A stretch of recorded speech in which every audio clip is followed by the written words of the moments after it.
Hey everyone, Kyle James back with another Lightroom tutorial. Today we're looking at 5 features that Lightroom has that you might not know about. First Lightroom tip, Lightroom's auto settings.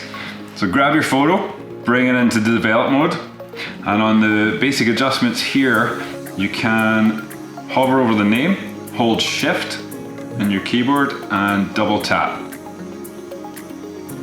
And you can do this for all of them, and what that does is gives Lightroom's sort of recommended settings for the photo, and you can see after just doing that we got a nicely balanced photo.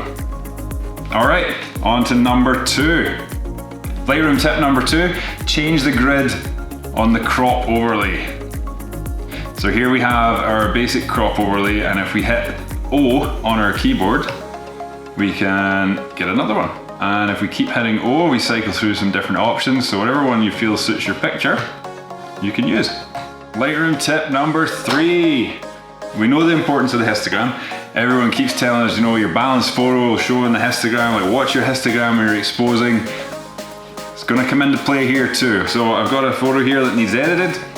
I could do it down to the basic settings here, made a couple of adjustments, but if I hover over the histogram, you can see here I've got blacks, shadows, exposure, highlights, and whites. And if we click, hold, and drag, we can actually adjust the photo using the histogram. And you'll notice when I'm dragging it, it's actually making a significant difference to the histogram. So we're getting that balanced look that we're always told to look for. Just by dragging the histogram, we've made quite a significant difference, and that'll allow us to then go and make more changes down in here.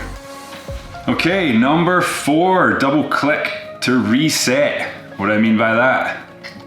Okay, let's hover over our basic adjustments again, and if I just double click, it resets it. You see there. And this also works for tone curve. Let's say we make an error, right? We drag the tone curve and it's way out of place, way out of whack. Double click on the dot, we reset it, double click here, and double click here. On to number 5. Now this one is specifically relating to sharpening.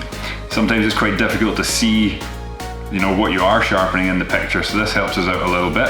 Go to the sharpening tab, hold down option, and then drag your sharpening slider. So what that does is turns your picture black and white so that the sharpening is more obvious. You can see it a little bit in the trees there.